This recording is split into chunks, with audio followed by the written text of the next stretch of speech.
एक नंबर गणित की श्रेणी में आज हम चाल, दूरी, समय का चौथा भाग जिसमें रेलगाड़ी के सवाल देखेंगे। ये इसका आखिरी भाग है।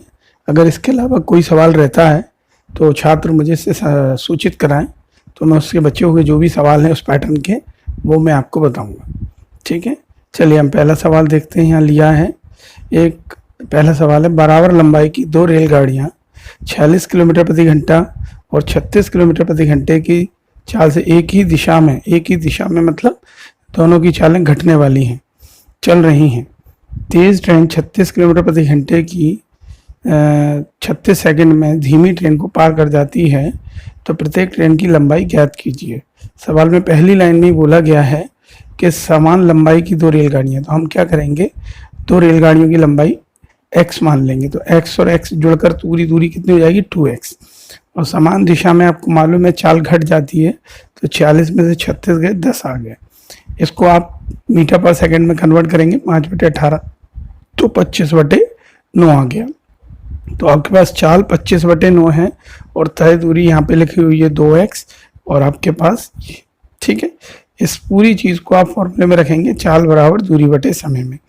चाल आपके पास 25/9 है, दूरी आपके पास 2x है और सवाल में आप देखेंगे यहाँ लिखा है टाइम 36 सेकंड। इस 36 सेकंड को आप नीचे रखेंगे, तो चाल, तो इधर रखिए चाल, ये दूरी और ये समय। इसको आप सॉल्व करेंगे, x की वैल्यू आपके पास 50 आएगी, तो ट्रेन की लंबाई हो जाएगी 50 मीटर। चूँकि दोनों ट्रेनों की लंबाई समान है, यानी 50-50 मीटर वाली दोनों ट्रेनें होंगी। अगले समय कहा गया है दो रेलगाड़ियाँ प्रत्येक की 100 मीटर लंबी हैं, विपरीत दिशा में चल रही हैं, एक दूसरे को 8 सेकंड में पार कर लेती हैं। यदि एक ट्रेन दूसरी से दुगनी गति से चले तो तेज ट्रेन की गति क्या होगी। इस सवाल में अगर हम देखें तो पहले से ही उसने कह रखा है दोनों ट्रेनों की लंबाई 100 है, तो 100 है, तो जैसे ऊपर x थी तो 2x हो गई थी, ऐसे ही यहाँ आपको 100 जो दिख रहा है वो मिलके कितना हो जाएगा 200। और उसने बोला कि एक ट्रेन दूसरी ट्रेन से दुगनी गति से चलती है, तो माना धीमी वाली x से चलती है तो तेज चलती है वो 2x हो जाएगी। तो विपरीत दिशा में, सवाल में बोला विपरीत दिशा में, x और 2x जोड़ के 3x हो गई। तो आपके पास चाल आ गई, दूरी आ गई, समय आपको 8 सेकंड दिया है। सिमिलर जो पिछले समय किया था उसी तरीके से इसे अरेंज करिए, चाल की जगह चाल रखिए, दूरी और समय। इसे सॉल्व करेंगे आप, 8 से ये 25 बार कट जाएगा, 3 नीचे आ जाएगा, 25/3 मीटर पर सेकंड। ये तो हो गई धीमी ट्रेन। वो कह रहा है तेज ट्रेन चाहिए, तो तेज ट्रेन दुगनी है, तो 25 का दुगना हो गया 50/3।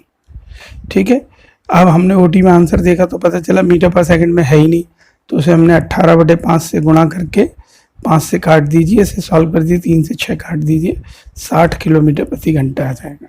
ठीक है, अगला सम देखते हैं हम।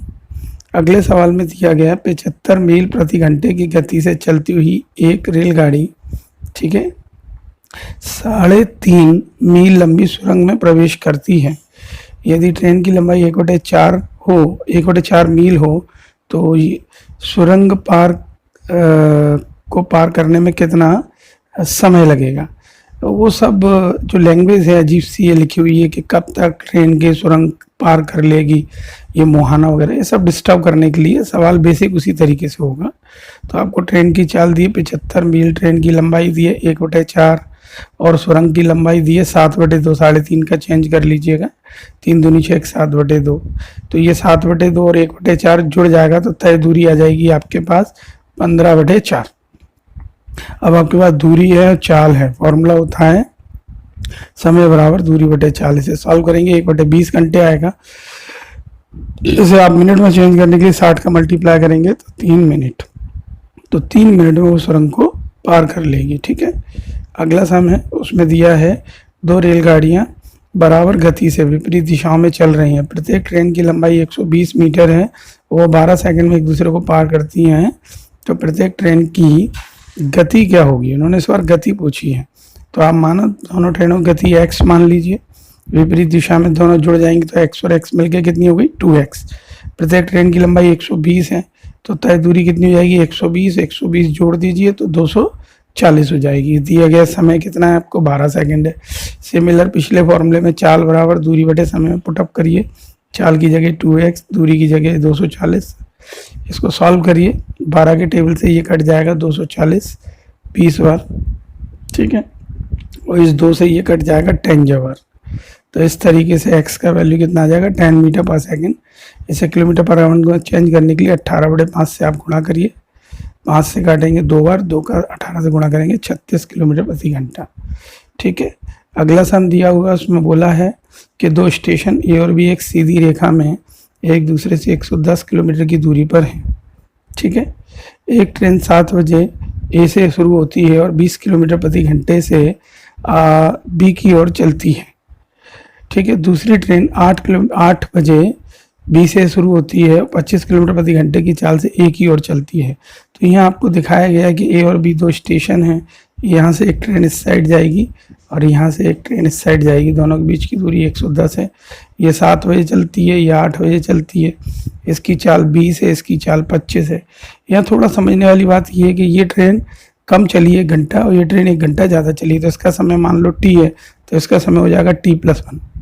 इसको उल्टा भी कर सकते थे आप, इसका समय टी मान लेते तो ये t-1 हो जाता 8 बजे वाला, बट मैंने ध्यान रखा प्लस वाला लेने की। तो आपके पास में चाल है, समय है, तो दूरी इसकी कितनी आ जाएगी, चाल और समय का गुणा करेंगे 20 गुणा t+1। सिमिलर ऐसा ही यहाँ देखेंगे, दूरी बराबर हो जाएगा चाल गुणा समय। अब हमारे सवाल में कुल दूरी दी है शायद 110, तो 110 कुल दूरी को इस ट्रेन के द्वारा तय दूरी और दूसरी ट्रेन के द्वारा तय दूरी दोनों को जोड़ेंगे, बराबर 110 रखेंगे। इसको सॉल्व करेंगे ब्रैकेट लेके, 45t बराबर 90, तो 45 से आप काट दीजिएगा, ये 2 बार कटेगा तो 2 घंटे आ गया। क्योंकि आपकी ट्रेन 8 बजे चली थी सेकंड वाली, 8 में जाके आप 2 घंटे जोड़ दीजिए, तो 8 में जैसे ही आप 2 घंटे जोड़ेंगे आपको 10 बजे वो ट्रेन मिल जाएंगी, ठीक है।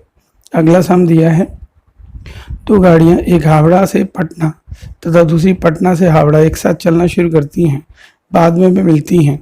गाड़ियाँ 9 घंटे और 16 घंटे में क्रमशः अपने लक्ष्य पर पहुंचती हैं, तो उनकी गतियों का अनुपात ज्ञात कीजिए। यहाँ आपको एक कॉन्सेप्ट याद रखना होगा, वो कॉन्सेप्ट ये है कि जब 2 ट्रेनों की चाल दी जाए और उनके समय दिए जाए तो ए और बी की चाल का अनुपात बी को लगा समय और ए के लगे समय के अंडर रूट के अनुपात के बराबर होता है, ठीक है। इस बात को ध्यान में रखते हुए आप इसे देखेंगे तो आपको पता चलेगा ए की चाल बी की चाल दोनों अननोन है, पर बी का लगा समय 16 है और ए का लगा समय 9 है। 16 का अंडर रूट 4 है, 9 का अंडर रूट 3 है, तो चालों का अनुपात क्या आ जाएगा, 4:3। ये सिंपल सम है बहुत, पर लोग करते नहीं है इसलिए कठिन बना रहता है। इसी की नकल पे एक सम और है इसमें आगे, उसको भी देखेंगे आप। इसमें क्या किया हुआ उन्होंने, 2 रेलगाड़ी है इसमें, दिल्ली से पटना और पटना से दिल्ली, ये चित्र में भी बताने की कोशिश की गई है, आ रही हैं जा रही हैं, सेम ऊपर वाले जैसा है, बस इसमें थोड़ा सा अंतर कर दिया है। इसमें ट्रेन की चाल है, दूसरी ट्रेन की चाल नहीं है। यहाँ बोला है दोनों एक दूसरे को पार करती हैं क्रमशः 4 घंटा 48 मिनट और 3 घंटा 20 मिनट में। उनमें से एक ट्रेन की चाल दे रखी है 45, तो आपको पहली ट्रेन की चाल 45, दूसरे की पता नहीं। समय दिया है 4 घंटे 48 मिनट और 3 घंटे 20 मिनट। इसे आप कन्वर्ट कर लीजिए, जैसे ही आप इसे कन्वर्ट करेंगे इसका समय आ जाएगा 24/5 घंटे, इसका आ जाएगा 10/3 घंटे। ये कन्वर्ट मैंने ऊपर किया है, फिर भी नहीं समझ में आया तो आप व्हाट्सएप से पूछ सकते हैं। ये दोनों मान जो मैंने यहाँ चाल के और समय के, ये नीचे दिए गए सूत्र में वापस पुटअप करिए। इसे सॉल्व करेंगे आप, सॉल्व करके आपको जो डिजिट आएगी वो आएगी 36/25। सॉल्व करेंगे अंडर रूट के बाद 6/5, सॉल्व करके लाइए इसे, तो ये आ जाएगा आपके पास में 54 किलोमीटर प्रति घंटा। 5 से इसे काट दीजिए, 5 से कटने के बाद ये 9 आ जाएगा, 9×54, ठीक है। अगला 8 नंबर के सम में दिया हुआ है, 2 रेलगाड़ियों की चालों का अनुपात 7:9 है, पटरियों पर विपरीत दिशा में जा रही हैं। पहली रेलगाड़ी खंबे को 4 सेकंड में पार करती है, जबकि दूसरी 6 सेकंड में पार करती है, ठीक है। तो एक दूसरे को पार करने में लगेगा समय ज्ञात करना है उनका। चलिए कोशिश करते हैं। तो दोनों रेलगाड़ियों की चालों का अनुपात 7:9 है, तो उनकी चालें हो जाएंगी 7 और 9। पहली ट्रेन की समय दिया है 4 सेकंड और पहली ट्रेन की चाल दी है 7x, तो तय दूरी कितनी हो जाएगी, 7x × 4, 7×4 = 28x। ऐसी दूसरी ट्रेन की निकाल लो, उसकी समय है 6x और इसका चाल दिया था 9x, तो 9x × 6x हो जाएगा 54x। मेरी बात समझ पा रहे होंगे आप। ठीक है, अब हमारे पास फॉर्मूला होता है दोनों ट्रेनों को एक दूसरे को पार करने में लगा समय बराबर दूरी बटे चाल। तो दूरी आपकी पहली ट्रेन की लंबाई है, पहली ट्रेन की तय दूरी 28x और दूसरी ट्रेन की तय दूरी है 54x। तो 28 और 54 यहाँ डाल दीजिए और कुल चाल है 7x और 9x, ऊपर दोनों चाल है। इसको लेके सॉल्व करिए, x से x कैंसिल हो जाएगा, यहाँ से 16 से 82 को कैंसिल करिए, 16 पंजे 80, 2/16 आएगा जो कट कर 1/8 हो जाएगा। ठीक है, अगला सम है, इसमें दिया है कोई मोटर गाड़ी या मोटर गाड़ी या रेलगाड़ी एक ही बात है। कोई रेलगाड़ी 10 घंटे में यात्रा पूरी करती है, आधी दूरी 21 किलोमीटर प्रति घंटे की दर से तथा शेष दूरी 24 किलोमीटर प्रति घंटे की दर से करती है, तो कुल दूरी ज्ञात करो। तो हम सवाल में शुरुआत में कुल दूरी x मान लेंगे, तो आधी दूरी हो जाएगी x/2 और आधी दूरी हो जाएगी x/2। इसकी चाल 21 बटे, तो इसकी चाल है 24, सॉरी 21 बटे तो नहीं, केवल 21, और इसकी चाल है 24। तो इसका समय हो जाएगा x/2 अपॉन में 21, क्यों, वही समय बराबर दूरी बटे चाल। सेम यहाँ पर भी यही कॉन्सेप्ट लगेगा।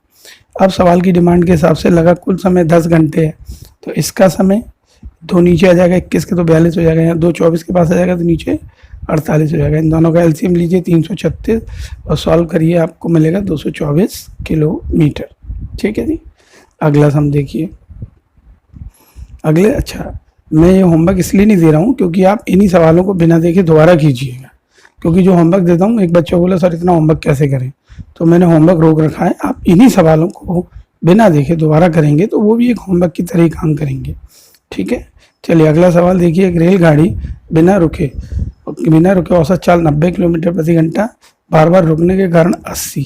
ठीक है, रुकती है तो 90, बिना रुके 90 और रुकती है तो 80।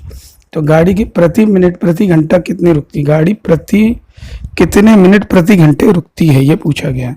तो बिना रुके उसकी चाल है 90, रुक के चाल है 80, तो हमको पता चल जाएगा उनका डिफरेंस है 10 किलोमीटर।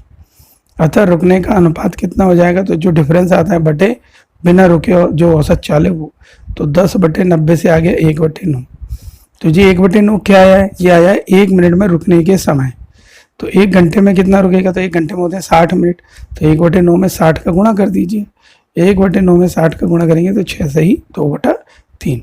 ये सवाल की प्रैक्टिस दी गई है। एक सवाल और इसी जैसा है, इसमें दिया एक रेलगाड़ी बिना रुके औसत चाल 64 किलोमीटर प्रति घंटा तथा बार बार रुकने के कारण इसकी औसत चाल 48 किलोमीटर प्रति घंटा हो जाती है। गाड़ी कितने मिनट प्रति घंटे रुकती है। सिमिलर वही है, बिना रुके इसकी चाल 64 है, रुक के 48 है, तो डिफरेंस निकाला 16 आ गया। तो रुकने का अनुपात कितना आ जाएगा, 16/64 से 1/4। तो 1 मिनट में रुकने का समय हो गया 1/4, तो 1 घंटा यानी 60 मिनट में रुकने का हो जाएगा, 4 से काट दीजिएगा तो ये 15 बार कट जाएगा, तो ये आ गया 15 मिनट प्रति घंटा। ठीक है, आप इन सवालों को दोबारा कीजिएगा, बिना देखे कीजिएगा, आपको धीरे धीरे सवाल आने लगेंगे। धन्यवाद।